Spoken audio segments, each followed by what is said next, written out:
ಇದರ ಈ ಒಂದು ಕಾರ್ಯಕ್ರಮದ ಮುಖ್ಯ ಸಲಹೆಗಾರರಾದ ಹಾಗೂ ನಮ್ಮ ಈ ಸಮಾವೇಶದ ರೂವಾರಿ ಶ್ರೀಯುತ ಜೆ ಕೃಷ್ಣ ಪಾಲೆಮರ ಸರ್ ಅವರಿಗೆ, ಹಾಗೆ ನಮ್ಮ ಮುಖ್ಯ ಸಂಚಾಲಕರಾದ ಶ್ರೀಯುತ ಜೆ ಕೆ ರಾವ್ ಅವರೇ, ನಮ್ಮ ಗೌರವಾಧ್ಯಕ್ಷರಾದ ಶ್ರೀಯುತ ರವೀಂದ್ರ ರಾವ್ ಅವರೇ, ಹಾಗೆ ನಮ್ಮ ಉಪಾಧ್ಯಕ್ಷರಾದ ಜೈಕರ್ ಅವರೇ, ಖಜಾಂಚಿಯಾದ ಶ್ರೀಯುತ ದಿನೇಶ್ ಕುಮಾರ್ ಬೇಕಲ್ ಅವರೇ, ಕಾರ್ಯದರ್ಶಿಯಾದ ಶ್ರೀಯುತ ರವೀಂದ್ರರವರೇ, ಮೊದಲಾಗಿ ನಿಮ್ಮನ್ನೆಲ್ಲ ಈ ಒಂದು ಪತ್ರಿಕಾಗೋಷ್ಠಿಗೆ ಸ್ವಾಗತವನ್ನು ಬಯಸ್ತಾ ಇದ್ದೇನೆ ರಾಮಕ್ಷೇತ್ರ ಸೇವಾ ಸಂಘದ ಪರವಾಗಿ.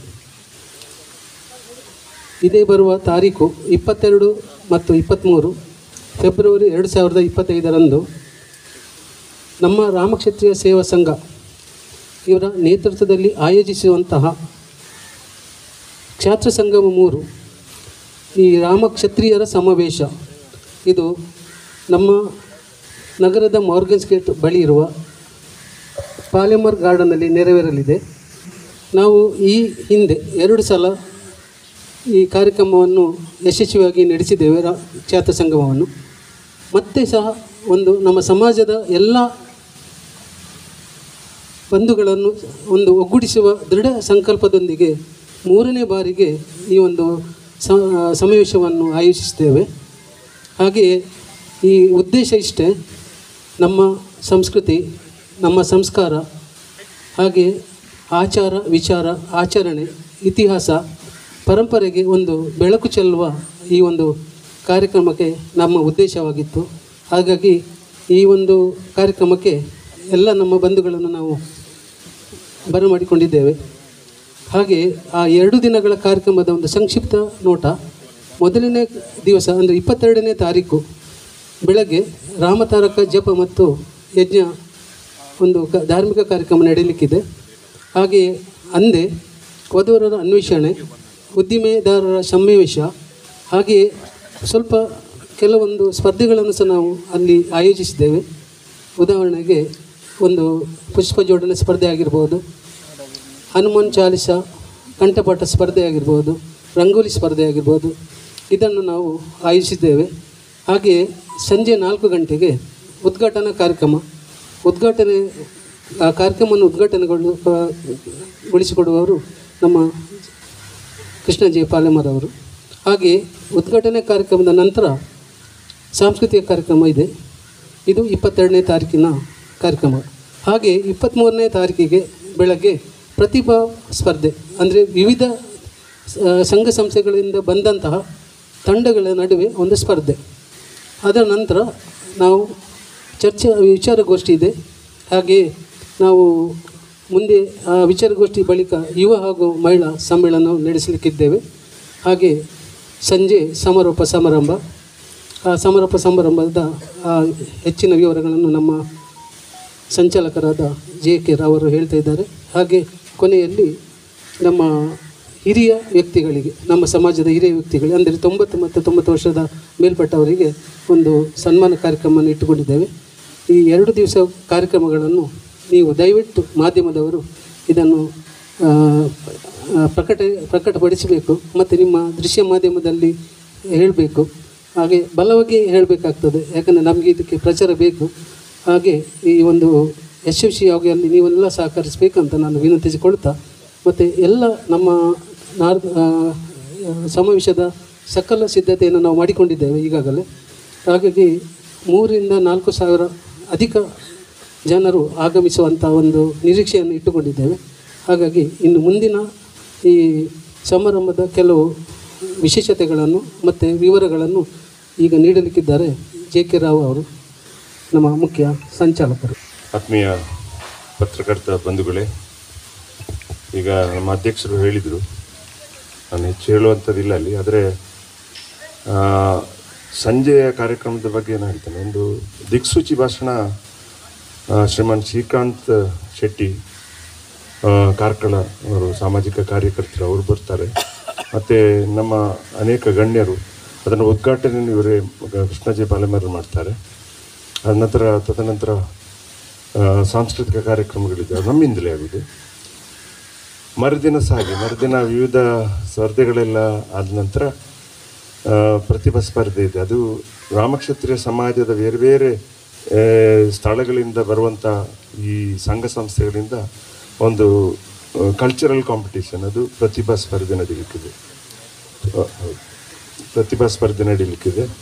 ಅದರ ಪ್ರೈಸ್ ಡಿಸ್ಟ್ರಿಬ್ಯೂಷನ್ ಸಂಜೆಗೆ ನಡೀಲಿಕ್ಕಿದೆ. ಈ ಒಂದು ಸಂಜೆಯ ಕಾರ್ಯಕ್ರಮಕ್ಕೆ ಒಂದು ವಿಶೇಷ ಅತಿಥಿಯಾಗಿ ನಮ್ಮ ಮೈಸೂರಿನ ಮಹಾರಾಜರಾದ ಶ್ರೀಯುತ ಯದುವೀರ ಕೃಷ್ಣದತ್ತ ಚಾಮರಾಜ ಒಡೆಯರು ಬರ್ತಾರೆ. ಅವರ ಈ ಒಂದು ಉಪಸ್ಥಿತಿ ನಮಗೆಲ್ಲರಿಗೊಂದು ಹೆಮ್ಮೆ ತಂದಿದೆ. ಬರ್ತಾರೆ. ಅವರ ಜೊತೆಗೆ ಹಲವಾರು ಗಣ್ಯರು, ನಮ್ಮ ಇಲ್ಲಿನ ಸಂಸದರು ಮಾನ್ಯ ಬ್ರಿಜೇಶ್ ಚೌಟ್ರಿ ಇರ್ತಾರೆ. ಅದೇ ರೀತಿ ನಮ್ಮ ಬಾಲ್ಯದ ಮಿತ್ರರು ಮೂಡುಬಿದಿರೆ ಕ್ಷೇತ್ರದ ಶಾಸಕರಾದ ಉಮಾನಾಥ್ ಕೋಟಿಯವರನ್ನು ಕೂಡ ಇರ್ತಾರೆ.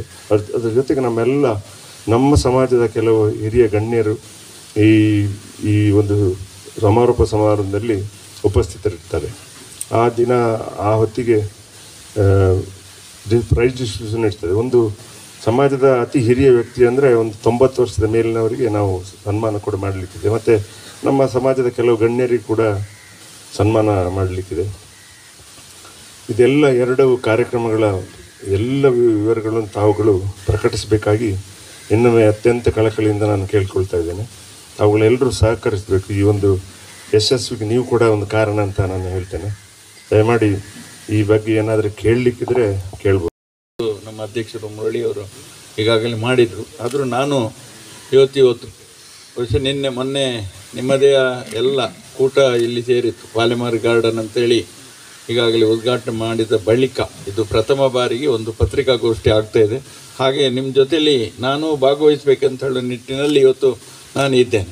ಆದರೆ ಈ ಕಾರ್ಯಕ್ರಮ ಇವತ್ತು ಸಾಂಗವಾಗಿ ನೆರವೇರಬೇಕು. ಇಡೀ ರಾಜ್ಯಾದ್ಯಂತ ಮಾತ್ರ ಅಲ್ಲ, ಅಂತಾರಾಷ್ಟ್ರೀಯ ಮಟ್ಟದಲ್ಲಿಂದಲೂ ನಮ್ಮ ಪ್ರತಿನಿಧಿಗಳು ಇಲ್ಲಿಗೆ ಬರಲಿಕ್ಕಿದ್ದಾರೆ. ಅದರಿಂದಾಗಿ ವಿಶೇಷತೆ ಏನು ಇದು ವಿಶೇಷತೆ ಅಂತ ನೀವು ಕೇಳ್ಬೋದು. ಆದರೆ ನಾವೆಲ್ಲ ನಮ್ಮ ಸಮಾಜ ಇವತ್ತು ಹರಿಹಂಚಾಗಿ ಹೋದಂಥ ಸಮಾಜವನ್ನು ಒಟ್ಟುಗೂಡಿಸಬೇಕು. ನಮ್ಮ ಆಚಾರ ವಿಚಾರಗಳನ್ನು ಇವತ್ತು ನಾವು ಅದನ್ನು ಉಳಿಸ್ಕೊಳ್ಬೇಕು. ಆ ನಿಟ್ಟಿನಲ್ಲಿ ಇವತ್ತು ನಾವೆಲ್ಲರೂ ಸೇರಿ ಇಂಥ ಒಂದು ಸಮಾವೇಶವನ್ನು ಮಾಡಬೇಕು ಅಂತ ಹೇಳಿ ನಿಟ್ಟಿನಲ್ಲಿ ಇವತ್ತು ನಮ್ಮ ಸಮಾಜ ಮುಂದೆ ಬಂದು ಇವತ್ತು ಭಾಳ ಸಂತೋಷದಿಂದ ನಡೆದೆಲ್ಲ ಸೇರಲಿಕ್ಕೆ ಭಾಳಷ್ಟು ಜನ ಸೇರಿ ಇವತ್ತು ಒಳ್ಳೆಯ ಕಾರ್ಯಕ್ರಮವನ್ನಾಗಿ ಮಾಡಬೇಕು. ನಮ್ಮ ಆಚಾರ ವಿಚಾರಗಳನ್ನು ಉಳಿಸುವಂಥ ಕೆಲಸ ಮಾಡಲಿಕ್ಕಿದೆ. ಅದಕ್ಕಾಗಿ ನಾವೆಲ್ಲ ಇವತ್ತು ಸೇರುವಂಥದ್ದು. ನೀವು ಅದಕ್ಕೆ ಸಹಕಾರ ಕೊಡಬೇಕು. ಯಾಕಂದರೆ ನಮ್ಮ ಸಮಾಜ ಭಾಳ ಸಣ್ಣ ಸಮಾಜ ಮತ್ತು ಬಡತನದಲ್ಲಿರುವಂಥ ಸಮಾಜ.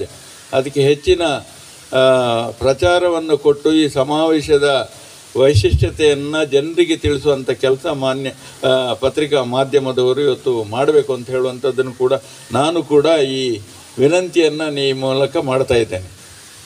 ಏನು ಆಚಾರ ವಿಚಾರ ನಿಮ್ಮ ರಾಮಕ್ಷತ್ರಿಯರು ಕರಾವಳಿ ಭಾಗದಲ್ಲಿ ಮಾತ್ರ ಇದ್ದಾರಾ ಅಥವಾ ಘಟ್ಟಪ್ರದೇಶ ಅಲ್ಲ, ಇಡೀ ದೇಶಾದ್ಯಂತ ರಾಮಕ್ಷತ್ರಿಯವರು ಇದ್ದಾರೆ. ಆದರೆ ಬ್ರಿಟಿಷರ ಕಾಲದಲ್ಲಿ ಹರಿಹಂಚಾಗಿ ಬೇರೆ ಬೇರೆ ರಾಮಕ್ಷತ್ರಿ ಅಂತ ಹೇಳ್ತಾರೆ, ಕೋಟೆಗಾರ ಅಂತ ಹೇಳ್ತಾರೆ, ಕೋಟೆಯವರು ಅಂತ ಹೇಳ್ತಾರೆ, ಬೇರೆ ಬೇರೆ ಹೆಸರಿಂದ ಬೇರೆ ಬೇರೆ ಆಗಿದ್ದಾರೆ. ಘಟ್ಟ ಪ್ರದೇಶಗಳಲ್ಲಿ ವಾಹಿನಿ ಕುಲ ಕ್ಷತ್ರಿಯರು ಅಂತ ಬೇರೆ ಇದ್ದಾರೆ. ಅದಕ್ಕೂ ಇದಕ್ಕೂ ಏನಾದರೂ ಲಿಂಕ್ ಇದೆಯಾ ಅಥವಾ ಬರೀ ಇದು ರಾಮಕ್ಷತ್ರಿಯ ಅನ್ನೋದು ಬೇರೆ? ರಾಮಕ್ಷತ್ರಿಯ ಅಂದರೆ ಕ್ಷತ್ರಿಯ ಸಮಾಜದಲ್ಲಿ ಸೇರಿಕೊಂಡಿದೆ. ಆದರೆ ನಾವು ರಾಮಕ್ಷತ್ರಿಯ ಬೇರೆ, ಸೋಮಕ್ಷತ್ರಿಯ ಬೇರೆ, ರಾಜು ಕ್ಷತ್ರಿಯ ಬೇರೆ, ಇದೆಲ್ಲ ಕ್ಷತ್ರಿಯಗಳು ಬೇರೆ ಬೇರೆ ಆಗ್ತಾ ಹೋಯಿತು ಕಾಲ ಕ್ರಮೇಣ.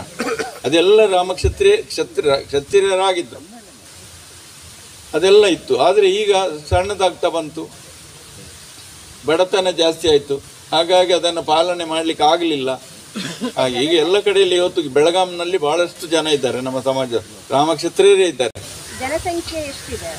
ಇಲ್ಲಿ 50,000 to 60,000 ಇರ್ಬೋದು ಇಡೀ ಕರಾವಳಿಯಲ್ಲಿ. ಕರಾವಳಿ ಅಂದರೆ ಕಾಸರಗೋಡು ಸಹ ಸೇರಿತ್ತು, ಅಷ್ಟೇ ಸಂಖ್ಯೆ ಇರೋದು. ನಮ್ಮ ಸಮಾಜದಲ್ಲಿ ರಾಜಕೀಯದಲ್ಲಿ ಯಾರೂ ಇಲ್ಲ. ರಾಜಕೀಯದಲ್ಲಿ ಇದ್ದರೆ ನಾನೇ ಹೋದೆ, ಹಿಂದೊಬ್ಬರು ಯಾರೋ ಇದ್ದರಂತೆ ಕತೆ ಹೇಳ್ತಿದ್ರು, ಯಾರಂತ ಗೊತ್ತಿಲ್ಲ. ಮತ್ತೆ ಲಕ್ಷ್ಮೀನಾರಾಯಣ ಮತ್ತು ನಾನು ಕೆಲಸಕ್ಕೆ ನಂಗೆ ಗೊತ್ತಿಲ್ಲ ಅಂತ ಹೇಳೋದು ಕೇಳಿದ್ದಾನೆ, ಅಂತೂ ಇದ್ದರು. ಹಾಗಾಗಿ ಇವತ್ತು ಇಂಥ ಒಂದು ಸಮಾವೇಶದ ಮುಖಾಂತರ ನಾವೆಲ್ಲ ಒಟ್ಟಿಗೆ ಸೇರ್ಬೋದು ಅಂತ ಹೇಳುವಂಥ ಭಾವನೆಯಿಂದ ಎಲ್ಲರೂ ಭಾಳ ಸಂತೋಷದಲ್ಲಿದ್ದಾರೆ. ಆದರೆ ಇವತ್ತು ಅಂತಾರಾಷ್ಟ್ರೀಯದಿಂದಲೂ ಬೇರೆ ಬೇರೆ ದುಬೈ ಬೇರೆ ಅಲ್ಲಿಂದ ಎಲ್ಲ ಕಡೆಯಿಂದ ಕುವೈಟಿಂದ ಎಲ್ಲರೂ ಬರ್ತಾ ಇದ್ದಾರೆ. ಅದನ್ನು ಒಳ್ಳೆಯ ಪ್ರತಿಕ್ರಿಯೆ ಇದೆ.